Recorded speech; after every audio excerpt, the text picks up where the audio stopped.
Well, it is a Saturday night, November 16th, here on the Fightful YouTube channel. Rick Ucchino and Cresta, the Star, here with you guys.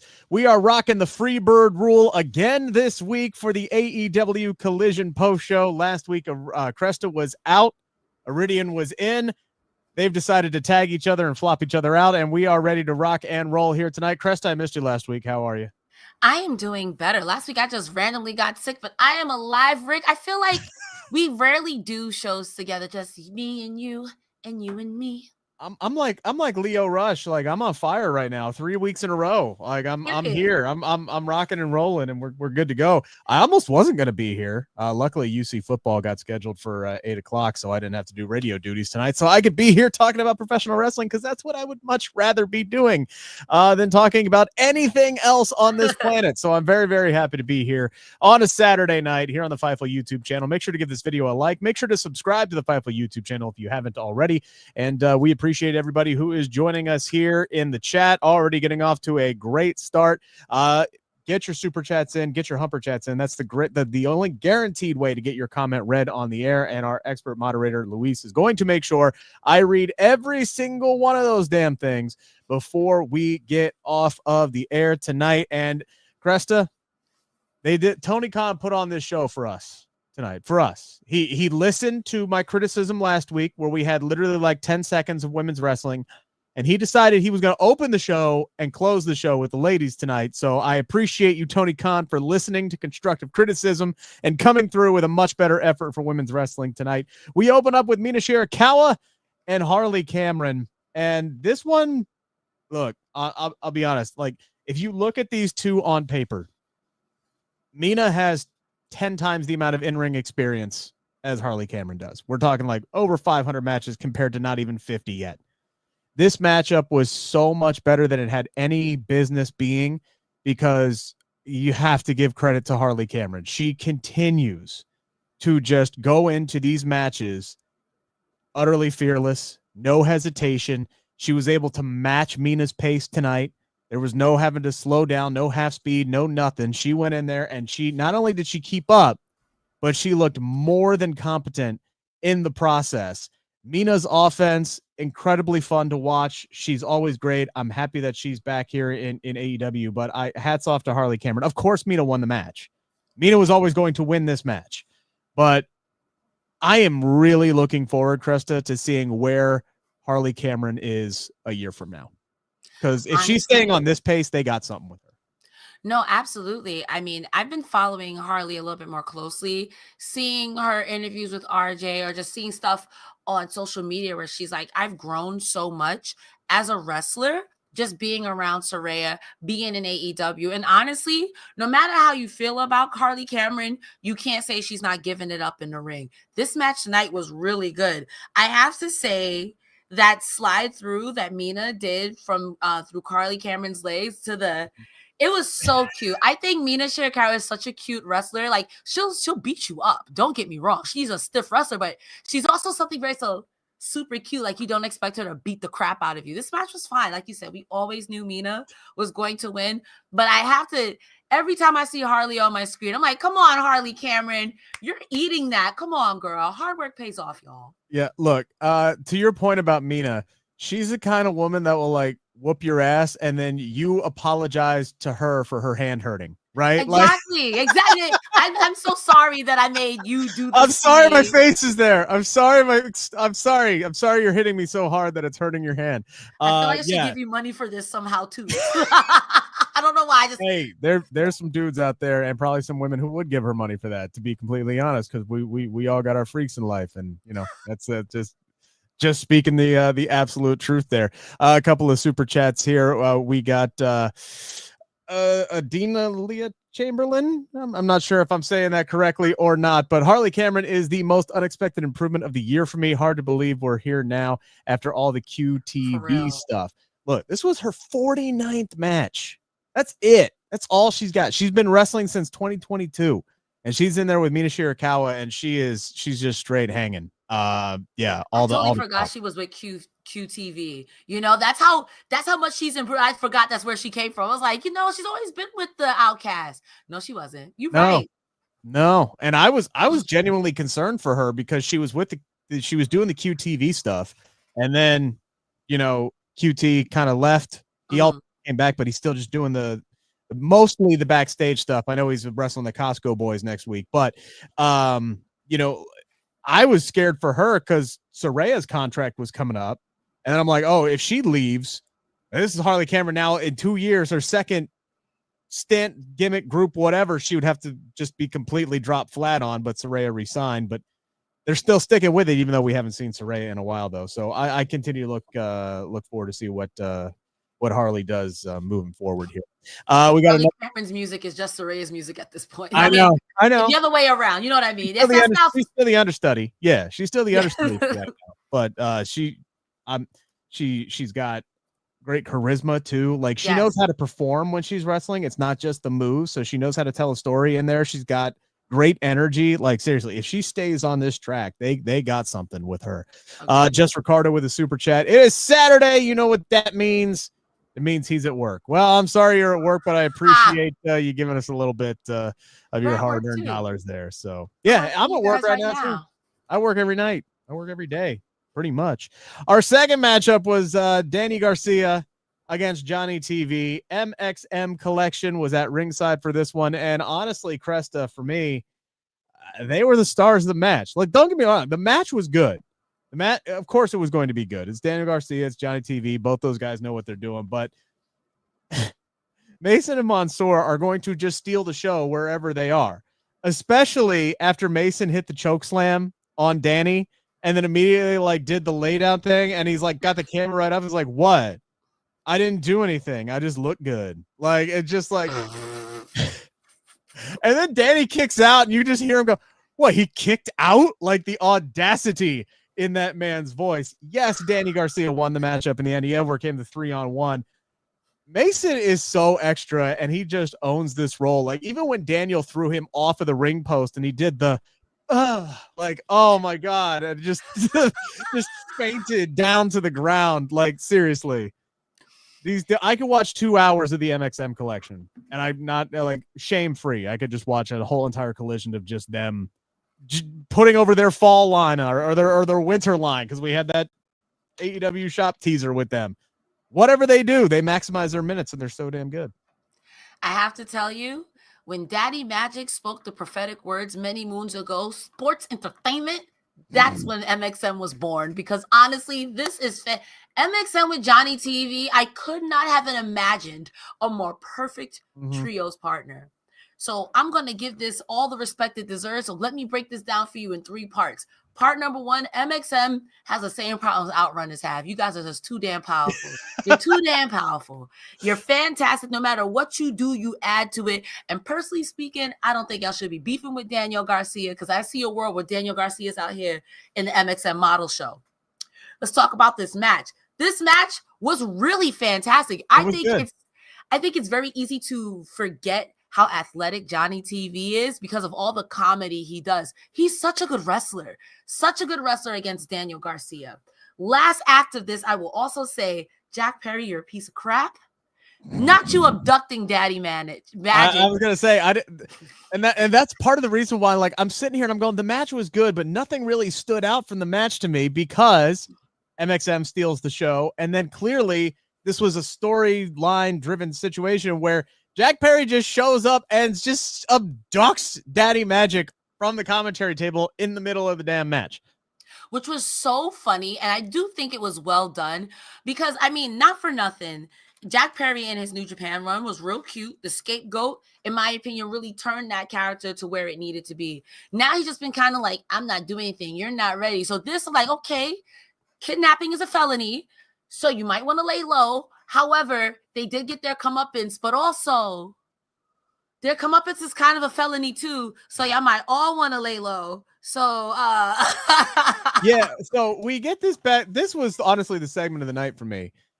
We get this backstage segment where after Danny wins, we see Jack Perry, he's beating up Daddy Magic backstage. So they run back to Daniel, runs backstage to get him, and by this point, Daddy Magic has been chained to the back of the bus, and he is about to get dragged.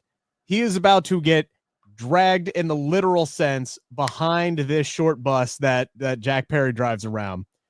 Daniel Garcia makes the save, and he frees Daddy Magic. They both start kicking and beating on Jack Perry, and we just hear Daddy Magic say, "I have an idea," and then he grabs the camera and we go to commercial break. And I'm just sitting here, and I'm like, "Oh no, yes, what could this idea possibly have been?" Thankfully, we didn't have to wait long. We come back from commercial break. Cresta, they chained this man to the hood of the bus and started driving through the streets of Albany with him on top. These men are crazy AF.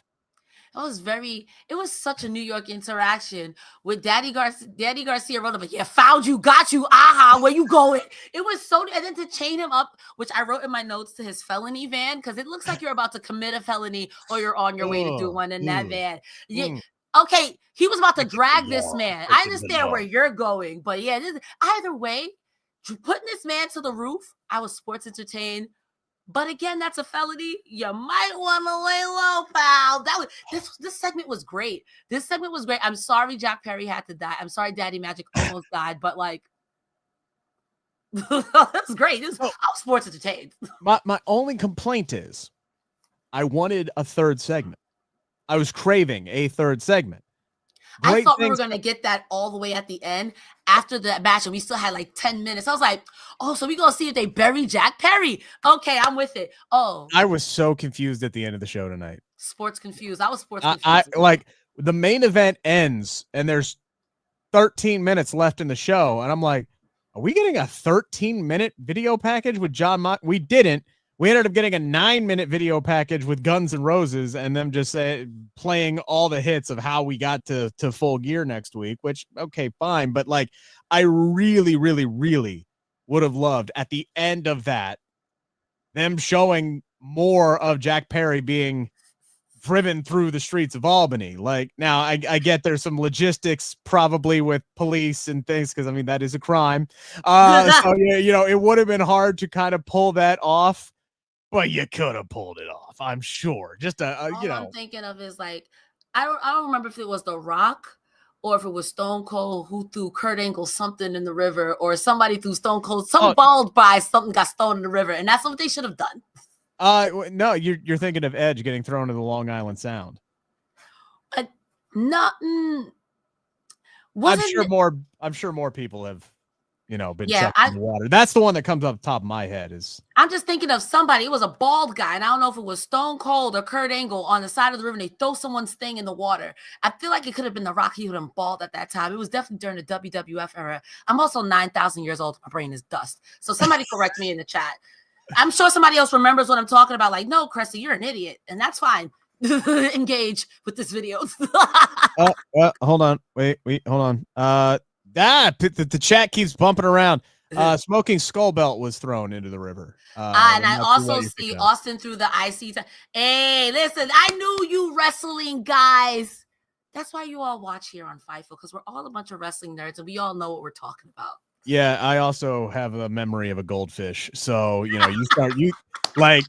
it really has to make an impact for it to stick in my brain for longer than a week and a half. So you say get tossed in the river. I think Edge getting thrown in the Long Island Sound. So that's just where my mind ultimately went to. Wrestling has us all messed up for different reasons. Very, very true. Very, very true. Continue to get your super chats in and your humper chats in, guys. That is the guaranteed way to get your comment read on the air tonight as we continue to roll right through here with tonight's episode of AEW Collision. We had Shelton Benjamin in action against Commander. Look, Commander is great. The stuff that guy can do on the ropes, the balance he has, the athleticism he has, it's genuinely like annoying how good he is, right? Like it pisses me off how good that man is and the talent that the guy has. To me, this match was all about Shelton Benjamin. This man is wrestling motivated. It's like he is not messing around. He is coming here. He is in incredible shape. he does not move like a dude who's about to be in his 50s. He doesn't look like a dude who's about Not to at be all. in his 50s. He looks like he's got a lot left in the tank, on the bump card, whatever you want. I genuinely feel, Cresta, like I didn't know what to expect from Shelton Benjamin when he was brought into AEW originally. And I'm sitting here going, okay, he could be a good number 2, behind Bobby Lashley. Maybe they add somebody else to the group. Maybe he's in the tag team. There is no reason, from what I've seen out of him thus far in AEW, why he could not be a 1A to Bobby Lashley's 1. You know what I'm saying? 1A, 1B, flip back and forth. TNT champion. I think maybe even AEW world champion down the line. Like the sky is literally the limit with this guy based off of how he's performing, how he looks. Age is just a number. And I agree with people in the chat. He is who we thought he was. And I don't know why WWE wasn't doing more with him or didn't do more with him in any of his stints in WWE, because he's so much better than what they used him for. And I'm happy and I'm hopeful that he's now going to be able to go on the run that he always should have had as a part of the Hurt Syndicate here. I'll be real with you. It is, it is criminal how they underuse Shelton Benjamin. Like, I had to find the right words without getting demonetized and or banned. Because you're not the only one who said that word, like almost the exact same time. Like, it's so ridiculous that even if you were unfamiliar with Shelton's game because of how he was booked in the Federation, seeing him now, you're like, yo, you had this the whole time. This is the same way I felt about Ali. I knew Buddy Matthews had this in him because I seen a 205 live between him and somebody else. I want to say Cedric Alexander for the 205 live belt before they shut that purple brand down. And these guys are cooking. So you've got these men who can really wrestle, give it up, Shelton Benjamin included, and you do well with it. Commander, that standing moonsault from the top rope when you ran and you did it, that was beautiful. Picture perfect, paint a picture. But unfortunately, like Rick said, tonight was Shelton Benjamin's night, and he beat that man's ass. There's no nice way to say it. He beat up Commander. And it was good because Commander was getting his offense in, and bless Alex Abrahantes at the end trying to save Commander from getting demasked, which was such a dick move, by the way. Yeah, and kind of unnecessary. Like, I don't know what the whole point of that was, because like that's my only nitpick about this. I thought everything about the way this was booked was great until the after the match BS, where MVP is just like, hey, grab his mask on our way out. And then Alex gets involved, and then Alex ends up getting clotheslined. Bless him. He wasn't in the best positioning for it, but he ends up getting clotheslined. He took the bump. MVP does the whole thing with the jacket. And he's like, all right, come on and F this mask. Forget that we were even doing that, even though you were wide open to take it anyway. Like that, I could nitpick. We already know you're here. I don't know if it was needed. I don't know if I agree with that. Like, we get it. You're the bad guys. We get it. You didn't have to. I feel like if we're going to do taking a luchador's mask spot, let it mean something. It's been very overused to the point where it's like, now you're just being a dick. It's unnecessary roughness, 10 yards. That's unnecessary. So let it mean something. Just don't do it for the gigs. I mean, that's like kicking somebody's ass and then spitting on them afterwards, right? Like that's what that is. Like, it's not necessary. It's just a dick move. Like, I don't know, like face mask, 10 yards. Yeah, exactly. Like, they're dead already. Just stop. Like, there's no need to disrespect them at this point. But I'm very excited for what they have in store for Shelton Benjamin. I genuinely believe he's going to be more than, hey, the guy who stands behind Bobby Lashley while Bobby Lashley fights for the world titles and all that stuff. Granted, but Bobby Lashley's the one who's got the full gear match. So, well, to be fair, AEW, to its detriment and to its plus, have a million titles. So he could be an international title. He could be an Owen Hart Cup winner. He could be a trio. There's a million things, and each title, in my opinion, all feels it. All of them feel important, except for the FTW championship. Taz, please don't beat me up. I want no beef. They retired that. They retired that, so it's not a thing anymore. So I mean, it's a thing, but it's not going to be taking up AEW TV time. So okay, then that's fair. I think there are plenty of titles where he can feel important, and like you said, he's a good interchangeable. So if Bobby Lashley's like, yo, Shelton Benjamin could take it off of you, and he does, I'm not mad at Shelton Benjamin being a world title. Those promos would slap. He'd be so disrespectful. The only person who would be mad at a Shelton Benjamin, the only person who would be mad at a Shelton Benjamin title run is Mia Yim.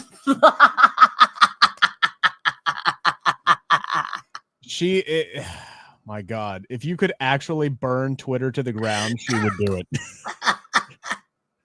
We know they love each other, but it's still funny. I think the only one who has to be mad be like, heck that guy. Dante saying, I'm waiting for Ricochet to finally join them. It is going to be interesting to see because MVP has been tossing out these business cards left and right to pretty much everybody, and they're really playing it up with Max Caster, who we'll talk about coming up here in a little bit. If you could pick one person, Cresta, to join up with them and turn the trio into a quartet, who would you like to see join that group?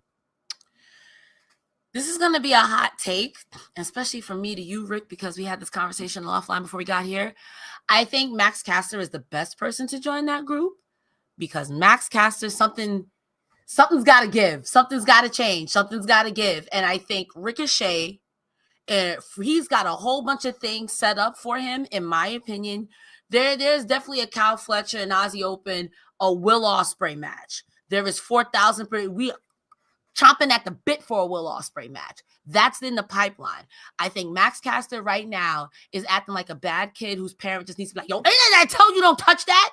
All right, now we're going home. I think that'll be the best thing because right now Max Caster is not in a lot of people's good graces. And I think this will be just the good U-turn that he would need. While Ricochet will be fine, I think Max Caster would benefit from it more. What about you? What do you think? There's a lot of people in the chat who are saying Powerhouse Hobbs, and that's a lot of meat. That's gout. I mean, god dang. Powerhouse Hobbs would be really, really good. But at the same time, I feel like all we've ever seen from Hobbs is him being the big guy in a group. Agreed. And I want to see him just stand on his own 2 feet and just decimate people like he did to Bear Bronson and the rest of the Iron Savages tonight. Like Powerhouse Hobbs would be great. There's part of me who would think you say benefit for Max Caster. Man, they're going to F around and they're going to accidentally make this group babyface, the Hurt Syndicate, because everybody wants to see them destroy everybody. So you know what? Why not pull a 180 and why not have Anthony Bowens be the one that joins him? I would not hate that.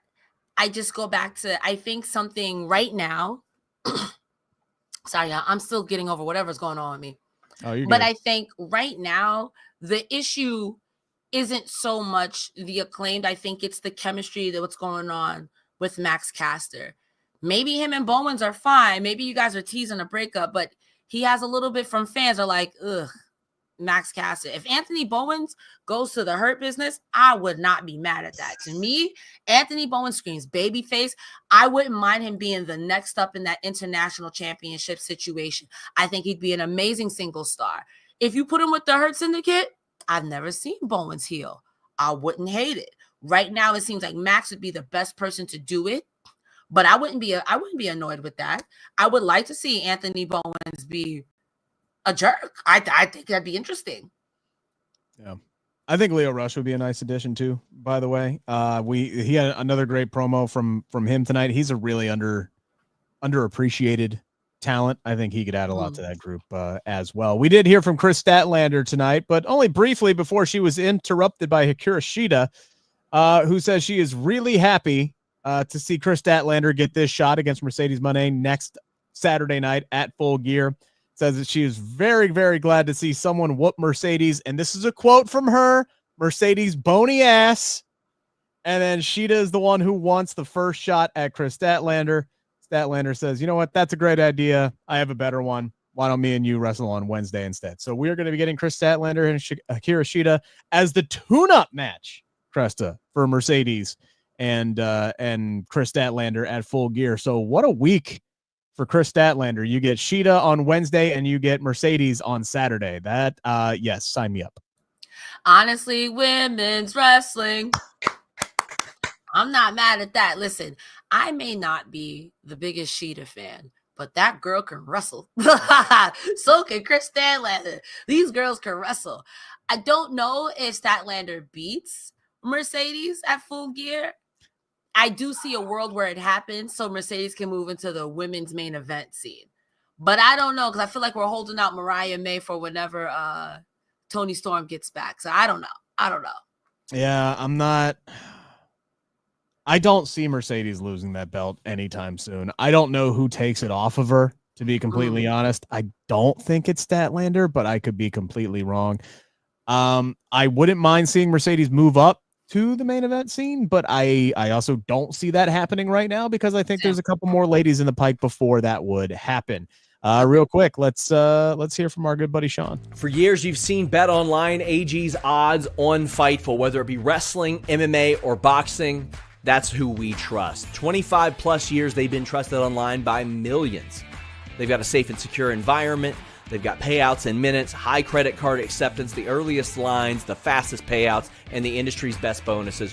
Whether you want to play games, whether you want to bet on basketball, MMA, boxing, wrestling, baseball, hockey, anything, check them out. You may say, wait, you can bet on wrestling? Yes, you can bet on wrestling. We've been giving you betting odds on wrestling for so long and giving you some good underdog picks as well. I think we hit a 9 in our first few months just working with BetOnline AG. So check it out for yourself. Of course, we want you to only bet what you can, and please bet responsibly.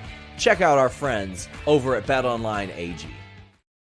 Make sure to get those super chats in, get your humper chats in. Guaranteed way to get your comment read on the air before we head out tonight. Also, make sure to give this video a thumbs up. Make sure to subscribe to the Fightful YouTube channel and subscribe to Fightful Select, best $5 in the business. You get all of Sean's reports directly to your email or up on Patreon, and you don't have to worry about any aggregation site getting shit wrong. You can hear it right from the horse's mouth or read it right from the horse's mouth. Tons of podcasts up there as well. It's the best $5 in honestly that you'll probably spend if you are a wrestling fan. So Fightful Select, subscribe now. We did see Powerhouse Hobbs back in action. Talking about him just a few moments ago there, Cresta. He destroyed all of the Iron Savages. Like this, I don't want to beat on a group. Iron Savages ain't for me. Talked about that ad nauseum last week with Iridian. But I will say, first singles win for Powerhouse Hobbs in 206 days, as Tony Schiavone said on commentary. Dude looks great. Fantastic shape. Hasn't lost a step. Quick, fast, powerful. Not in the Don Callis family anymore. I think a lot of things are looking up for Powerhouse Hobbs here. I just hope he gets a chance to do something substantive. And it's not just going to be like, I'm sure we're going to get a ton of this for a little bit. We're going to get the let's build him up slowly. Let's feed him a bunch of guys who are lower down on the card, who haven't racked up a ton of wins, and we'll make him look really, really impressive. Hopefully sooner rather than later, though, he's getting some real competition and he's working his way up. I agree. I think Powerhouse Hobbs looked great tonight. I don't in particularly dislike Iron Savages. I do wish that there was something for them to do. I think that they are very similar to what the premier athletes do, and in that same sort of realm, and there's like no real wiggle room.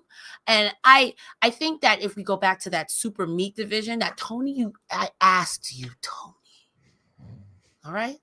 So if we go back to that super meat division, I think that a group like that would thrive in that, or at least put them in the trios division. Come on now.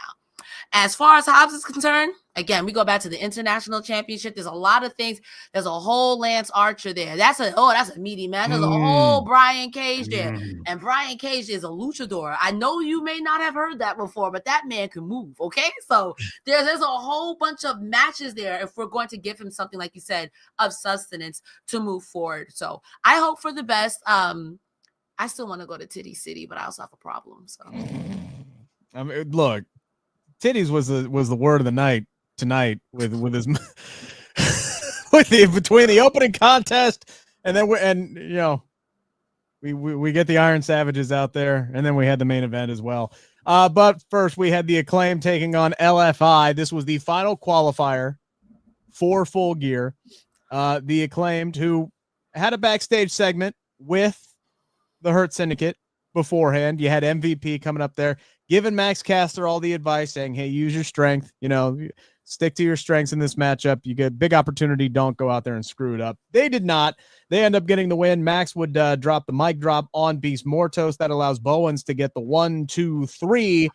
I was a little surprised. I was a little surprised House of Black won on Wednesday, and we did not get FTR in this matchup. So I was thinking, okay, well, they're doing a lot of building toward the Acclaimed. Doesn't necessarily mean it's going to be a slam dunk that they end up in this matchup. Ultimately, they do get in. Cresta, do you think they made the right decision putting the Acclaimed in over LFI? Yes, because somebody has to lose to Private Party. And that may sound mean, but listen, if I'm Private Party, I'd rather lose to the Acclaimed. The other way around, the Acclaimed, I'd rather lose to Private Party. Another AEW homegrown. It furthers their storyline. And listen, I would be remiss if I didn't say something about that rap. Listen, maybe sometimes we're memers who can rhyme. And maybe sometimes the meme goes too far. I want the best for Max Caster. And I live in the truth in the land of constructive criticism, if I'm going to offer anyone. And I'm just a jabroni with a microphone, you know. He's Max Caster and maybe he's podcaster. You know what I mean? Sometimes, you know, I think maybe we should save the raps for special occasions when you really got heat on him. The Joe Hendry approach. You started doing it every week. It was cool. But tonight, I got to tell you, I got no notes on this because that rap really just took me out. I could take the president, whatever. But everything else, I'm not the directly affected party. But yikes. So, you know. Wasn't a fan either. Wasn't a fan either. If you want me to ghostwrite for you, I can hip hop too. But like, maybe we just say, you know, rhyming and memeing. Yeah, maybe we just save it. I would hate for Max Caster to have go away heat for real. You know what I mean? But, you know, and judging, look, at least with the online crowd, all right? The online community is different from the fans who aren't, you know, engaged in the IWC, right? They react differently than the way that the folks online do. But the man is very, very quickly getting just a steamroll of, quote, go away heat. And I've long been a proponent that heat is heat no matter what, right? Baron Corbin back in his days when he had that go away heat. Yes. Oh my God. Yes. When he had that go away heat, I was one of those people saying he's getting booed. Who cares why he's getting booed? He's getting booed. But I don't know. It just feels different with Max. It genuinely feels like there are just people who are annoyed that he gets up on their TV screens now. And I don't know how you fix that. I don't know if there's a goal to fix that. It just seems like people are kind of tired of his shtick now. So it's up to AEW to kind of figure out what they want to do with him, what the goal with him is. I think there's a way to fix it because there's still the Acclaimed has the same appeal that MXM has, the same appeal that the Outrunners have. There's a uniquely sports entertaining wrestling thing about it that can work. I just think that we scale back on the raps, maybe again save it for pay-per-views, and you know, maybe not come for a group of people's throats. And if you already gotta make it clever, because that wasn't clever. I'm just saying, maybe ask right. Apparently, this thing got edited. Luis is in the chat saying this thing was edited. So they kept what they take out. Wait, that's right. This was pre-taped. What they take out? Oh God. If that's what made the cut, good Lord. I don't expect anyone to take the person who literally looks like the bad guy from Mulan right now seriously. But I'm just saying, like, maybe, you know, I thought you were just doing I thought you were just cosplaying me, you know, with the. It's No Shave November, but you also have a red beard, and I figured we would just be in solidarity. Oh God! I see someone say they took out a Kamala Harris bar. It was still there. I heard it. There was one. Yeah. No. Yeah. And I stopped. I don't even think that was the most offensive one, and that's the problem. I don't even think that was I don't think that was the most offensive one. I think there's a fine line between being funny and offensive. And hey, I mean, you know that people were cooking Carlito. That's all I'm saying. Like, yeah, you're not wrong. Like. You're going up against LFI. You're going to drop a Sanctuary Cities line? Like, yeah, really? Disgusting. Really? come on. Like there's trying to get heat, and then there's just distasteful. Like and distasteful is putting it mildly, honestly. Again, I think there's a difference between rappers and memers who can rhyme, and I'll let you guys interpret where we stand on that one. So. And I've met Max. Like, yeah, it's been a few years, but genuinely a nice guy. Like, seemed like a good dude from my interactions with him. He just makes some strange choices. If you ask my little brother, who doesn't care about, I mean, he cares about wrestling, but my little brother has this type of opinion. He's like, he wants to get fired. He's trying to get out of here. Again, my little brother is not the person you need to be taking wrestling advice from. Because I'm like, hey, what do you think about CM Punk? Electric chair. Like, hey, no! Damn. I don't even know how to segue from that, but here's Sean. Is your sex life stuck in developmental? Well, get ready for a call up with BlueChew.com and the code FIGHTFUL. Same active ingredients as Viagra and Cialis, but how about this? No awkward in-person visits, no trips to the pharmacy. It ships straight to your door in a discreet package.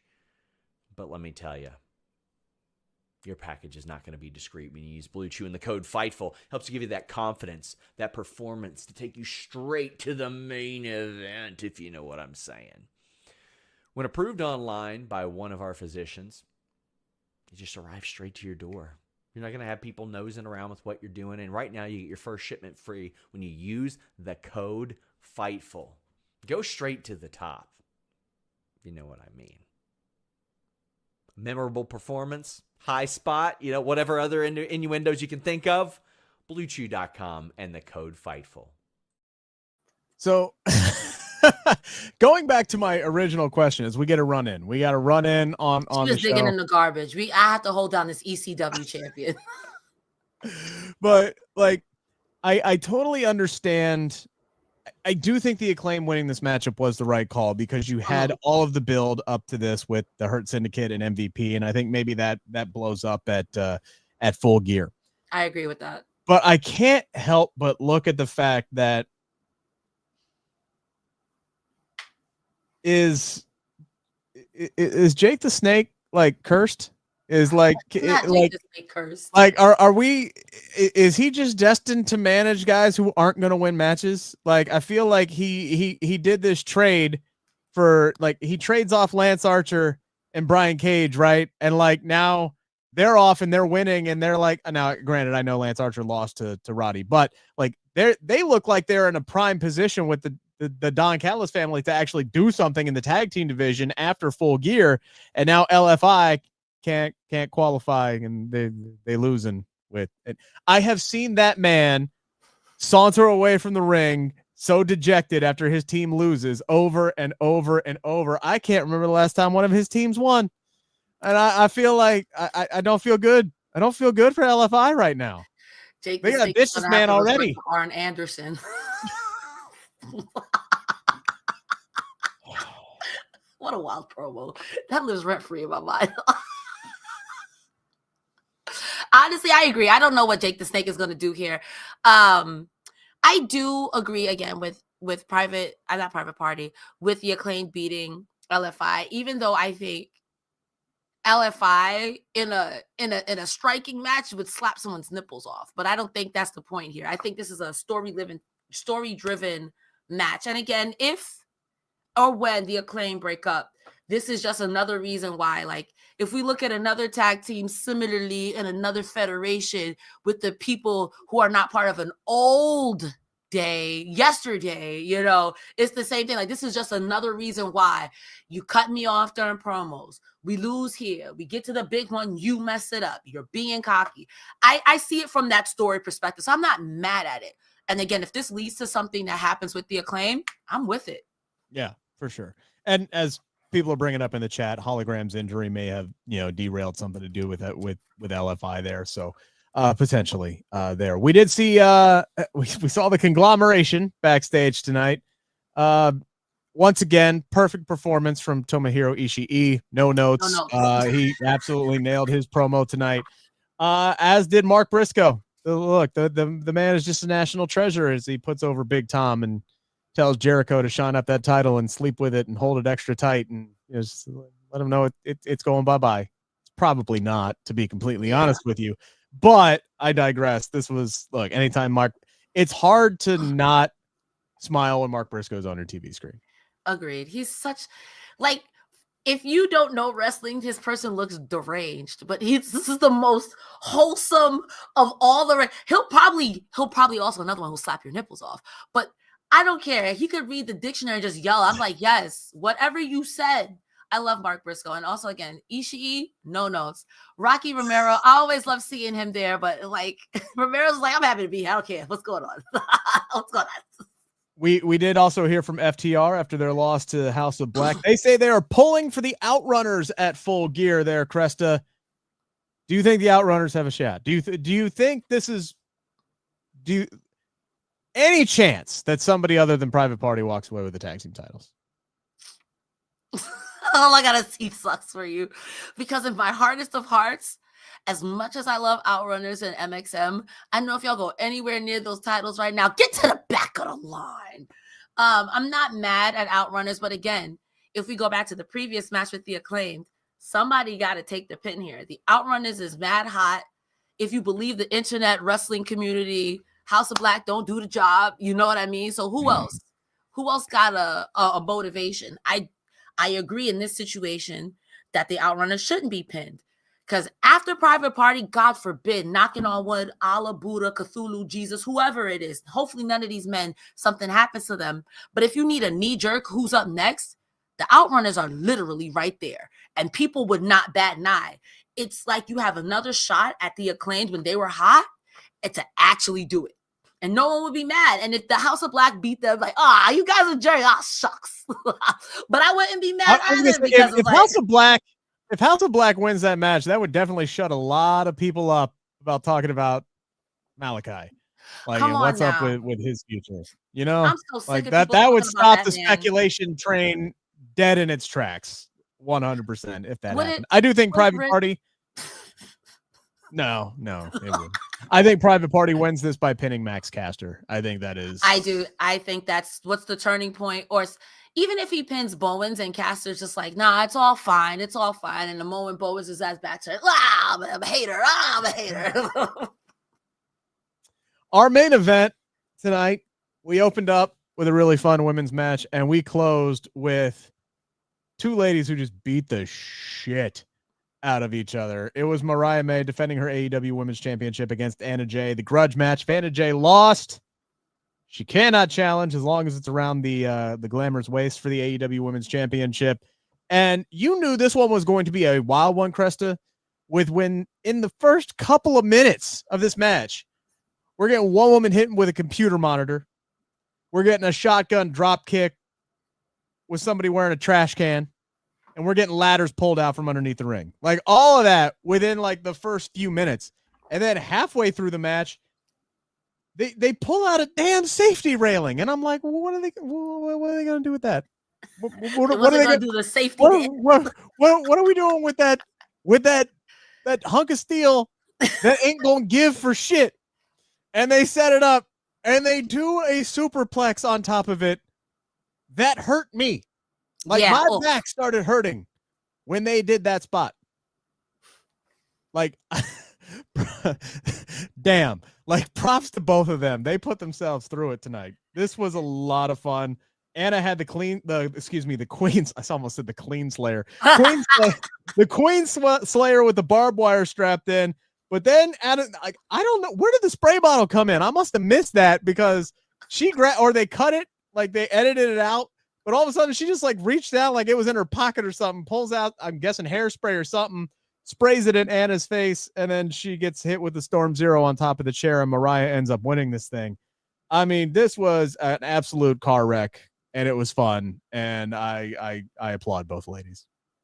I love professional wrestling. I love women's wrestling. Because I'm soft. There was no blood, and this was the appropriate amount of heart. I could take this. If there were blood, I would have screamed. I would have scramped. The scream I would have scrumped. I would have scrumped. This match was fantastic. That shotgun drop kick with the garbage can, like 5 seconds in was already enough. The The table being set up like a ramp, like you're about to go do an ollie off your skateboard just for Mariah May to throw Anna Jay in that.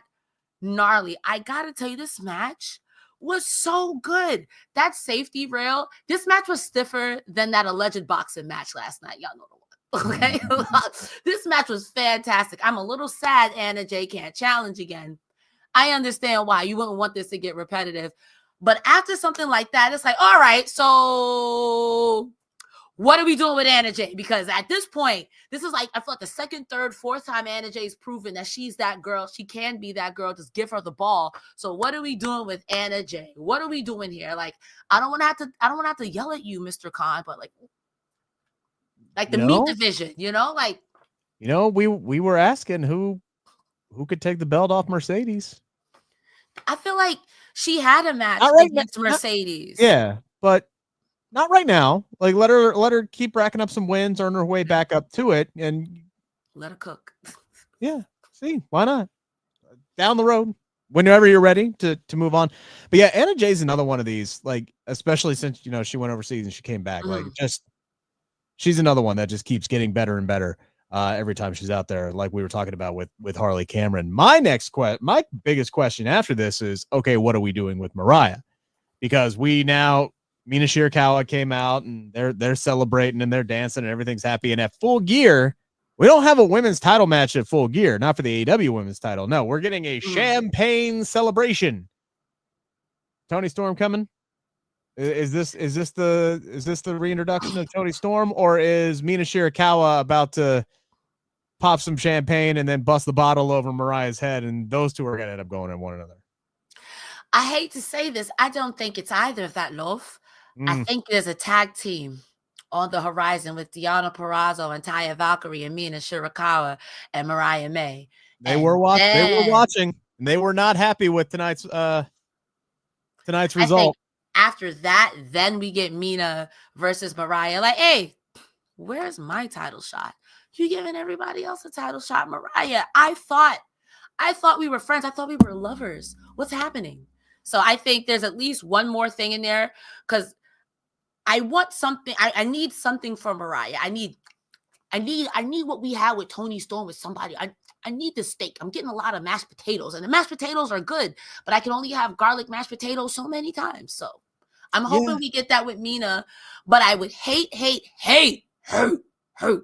just for it to wait till Toni Storm gets back. It'll be good, but I think that's a disservice to Mariah May to wait. It feels like that's what the plan has been. Or should I say lack of a plan? Yeah. Like, her match with Willow was great, but it's really hard for me to find any major highlights in Mariah's title runs thus far, because there hasn't been a whole lot for her to sink her teeth into. It feels very much they had this great plan. They had this great plan for Mariah from her debut all the way to winning the championship, and it was almost flawless, the delivery, the execution of it. And then from like minute one after that, it was like, y'all put any thought into that? Like her first promo afterwards just felt really, really flat and didn't really deliver, didn't really hit. I don't know if it was the material. I don't know if she was having an off night on the microphone, but like it just hasn't seemed like there's been a concrete plan, or at least as good a one, with her having the title. It's like, all right, we got this great plan to put it on her, and then what? And it feels like she's been in a holding pattern waiting for Toni to show back up again. And then it's like, okay. There are things you could do. And I don't like to compare people, but I do it all the time just so people can be like, this is like, in this situation, Mariah needs to face a Britt Baker. She needs to face a Thunder Rosa in a substantial match. Because whether you like these two women or not, these are like low key, high key. These are the opportunities. These are the standards. Those are your Charlotte Flairs. I'm sorry. I'm so sorry. I hate to say it like that. But these are the women that if you're going to put a feather in your cap, these are the women you want to beat. Because a Britt Baker on that microphone is disgusting. She's so rude. And Thunder Rosa, even if you can beat her on the microphone, you can't whoop her in that ring. Even if you pin her, you can't whoop her. You know what I mean? So. Right. I would want something like that for Mariah.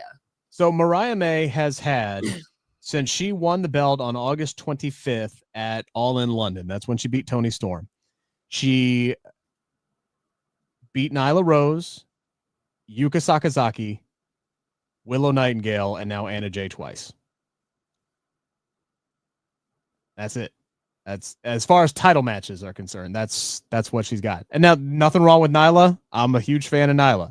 I'm a fan of Yuka. But and like I said, Willow, the match with Willow at Wrestle Dream, that's been the highlight.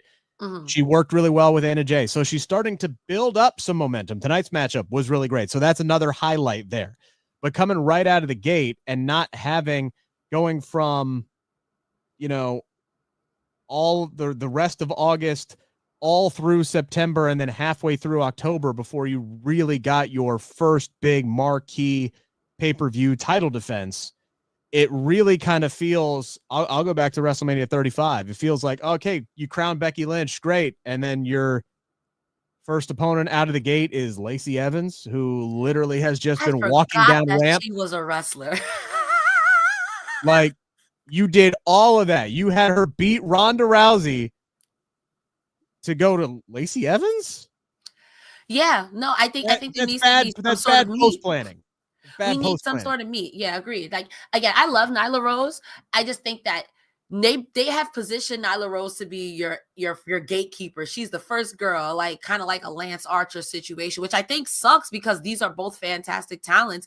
But I want some meat to it. And even the feud with Nyla, I've seen what Nyla can do when she was, I think it was Britt Baker, when she was just stealing her title to about, I'm the champion. It's like, yo, you're not the champion. You just stole my title. Yo, get out of here. Like, it was something like that. Even if it was he shits and gigs, give Mariah something so everyone can eat here. Even if you did like Saraya or Harley Cameron being extra annoying, like, yo, I'm not like you, bro. I just because we're both from the UK, I'm not like her, but you could be. Like, no, we're not. You could do something where everyone eats. It feels like you said, it feels like you had this great meat and potatoes, and then afterwards the doggy bag is only mashed potatoes. And the mashed potatoes are good. But where the fuck is my prime rib? Where's my steak? Yeah. Where's my pork chop? Yeah. Look, both companies have a problem with their women's main event scene. And the fact that they struggle to build up who's next. They have that problem. Like Monday Night Raw's got a problem with Rhea Ripley out. Like, okay, well, who's next behind Rhea? Power vacuum. Io, great. Okay, Io's great, and she's building up momentum, and that's fine. But like, yeah, they got some issues there. They can do a main event title scene, but you can also build up people underneath as well. And I think both. I hate to say that. I said this last night on a SmackDown review. Like, I feel like an extra hour somewhere in the week could be really beneficial for a lot of people in AEW and WWE. Somewhere. But if we think about just this show in particular, let me take out my note because Cresta stars a grandma. There was the Mina Shirakawa segment, the MXM commercial, which I thought was a segment, the conglomeration segment, and then backstage with FTR. These were 3 segments that we could have did something else to further someone else's character along. That there's Queen Aminata. Like, I wouldn't even mind going to revisit a Nyla Rose, but let's build it up. If we're going to do Anna Jay, this was great. This match was a barn burner, but why did it have to take her? She can't challenge for the title anymore. There are things that I feel we could do to no, sorry. My cats are having kitten fight club. It's hardcore match time because they're taking too long to talk about wrestling. But yeah, to finish my thought, I think that if we just reorganize the show or some segments, we could be doing furthering along someone else. Like, do you have Deonna Purrazzo, Taya Valkyrie? Yeah, they're great together, but they were separate for a long time. There are things we could do. That's just my 2 cents. I'm getting off my wrestle soapbox. I mean, we had a 9-minute video package that closed the show. That's why I can be on my soapbox. We had a 9-minute video package. That followed a 3-minute promo. So we had 12 minutes of tape. And now, granted, all of it was on tape, but you get what I'm saying. Our main event ended at 47 tonight. Like, it ended at 9:47 tonight. Dante NYC with a super chat. Through no fault of her own, Mariah's reign has been lackluster. I'm hoping things pick up for her soon. Either way, really happy to see the AEW's women's division heating up. Hopefully it continues. Now, granted, it is picking up. it is picking up. Like I said, the Wrestle Dream with Willow was great. The 3 matches that she's had with Anna Jay have been really, really good. So now it's where do we go from here? Is it Deonna Purrazzo? Is it Taya Valkyrie? Is it Britt Baker? Is it Thunder Rosa? You have options. Is you it Camille? You have options. There are options out there. So hopefully they're cooking up something pretty good for her here. What did we think of Jon Moxley's promo here to close the show? Last thing we're going to talk about here, because we don't need to recap the Guns N' Roses video. I thought this was another really, really strong promo, calling Orange Cassidy cold-blooded, saying, I didn't realize it. You're not lazy. You're not, you don't hide your card. You're just cold-blooded. You don't care. You don't care about anything. Did you even visit, I'm drawing a blank. Whose neck did he break? Chuck Taylor. Yeah, thank you. Did you even visit Chuck Taylor? Like, I was expecting you to curl up in a ball or cry or come out and, kick the shit out of me. You didn't do either. You did none of those things. You just stand back with your mitts in your pockets. Then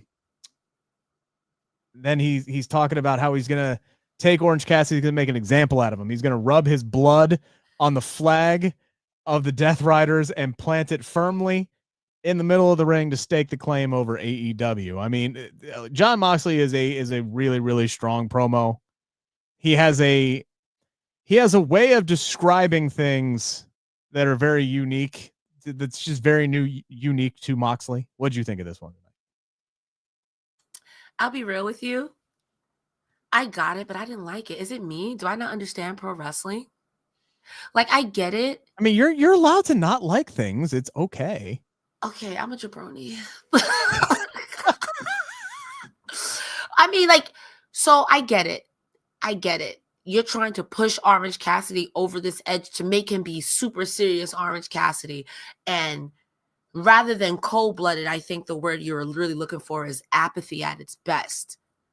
But it's like, I feel like you've said this before. You're like, oh, what you gonna do? Beat up Wheeler Yuta? Like, okay, y'all beat up Wheeler Yuta. What the fuck? Who hasn't beat up Wheeler Yuta? Who hasn't beat up Wheeler Yuta? Like, I beat up Wheeler Yuta when I interviewed him. Trent's mom beat up Wheeler Yuta. What are you talking about? Everybody beats up Wheeler Yuta. I get what you're trying to do. However, I don't think Orange Cassidy beats you, and I think that it just cements the Death Riders, and I don't know who beats you. If this is supposed to be a hard reset, Jon Moxley is a good promo, and I think he's a preacher in another life. Him and Samoa Joe could finesse people out of their money just by talking. Absolutely. But in this situation, I'm like, okay, I don't watch wrestling, maybe. I didn't like it. It wasn't for me. It wasn't for Cresta Star. Yeah, so okay. I think to make an analogy here, I run into this problem at work all the time, right? If there is like a slow news day, for those who don't know, I'm a morning radio news anchor. That's the day job. That's the shoot job.